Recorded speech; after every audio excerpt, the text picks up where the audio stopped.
Jean-Marie est le boulanger du village de Lambermont et ici, tout le monde le connaît. En plus de ce travail à temps plein, il a une autre passion, les chevaux. Et c'est pourquoi, propriétaire d'une prairie, il en a profité pour construire une piste d'équitation. Et c'est cette installation qui se trouve aujourd'hui au cœur de la polémique. Au départ, il était question de 2 chevaux, puis on en a vu arriver de plus en plus, jusqu'à 7 maintenant, avec du va-et-vient incessant, et on a pratiquement l'impression d'avoir un manège derrière chez soi. Moi, c'est clair, je ne bouge pas le bazar. Si on veut le bouger, la bulldozer d'arrive, on y le fait mettre. Moi, je ne le ferai pas. Pourtant, tout avait bien commencé entre les deux voisins. Quand Jean-Marie entreprend ses travaux, le couple qui vit juste à côté n'y voit aucune objection et lui fournit même de l'électricité. Mais très vite, la famille commence à se poser des questions. Nous avons été saisis quand des bulldozers et des pelles mécaniques ont débarqué à côté de chez nous et on a été pris par les événements. Et il découvre alors que Jean-Marie n'a aucun permis pour installer sa piste. Il commence à s'inquiéter pour leur tranquillité et réclame des explications au boulanger du village. Pendant tout un temps, je l'ai supporté, j'ai pris la torche pour calmer un peu les choses. Puis un jour, je n'ai plus que marre. Puis après, ils m'ont fait quasiment presque fait chanter du fait que je n'ai pas de permis de construire. Sous la pression du couple, Jean-Marie cède et fait une demande à la commune pour régulariser ses installations. Il obtient un avis favorable à la grande surprise de ses voisins. On a appris que le permis avait été obtenu. On a été fort surpris que l'urbanisme ne soit pas déplacé pour voir la chose, se soit basé sur des photos uniquement de cette personne. Le couple est persuadé que la piste de Jean-Marie ne respecte pas toutes les normes. Il décide alors d'introduire un recours contre l'avis de l'urbanisme. Ils ont été au recours au Conseil d'État pour annuler une permis de construire.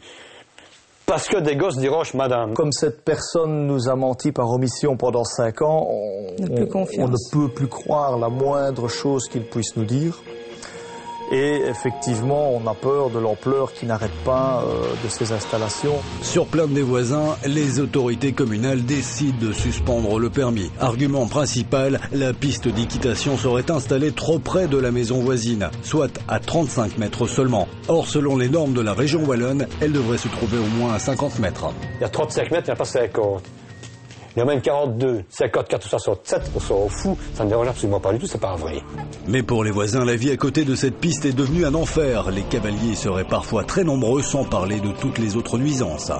Ça, c'est toute sa crasse qui arrive jusque chez nous maintenant, donc tout ça sont dans l'illégalité la plus complète. Le passage de l'eau, on ne peut pas l'empêcher, c'est moi qui veux l'empêcher, j'ai rien fait du tout. J'ai juste canalisé ça de manière à ne plus l'avoir sur ma piste. Au lieu de passer 2 mètres à gauche, je passe 2 mètres à droite, c'est tout. Pour Jean-Marie, ses voisins cherchent à tout prix à le faire partir, mais il est trop attaché à cet endroit. D'autant qu'il y accueille les jeunes du village et leur donne une chance unique de pratiquer l'équitation. La fermeture de la piste risque donc d'être très mal vécue par les enfants.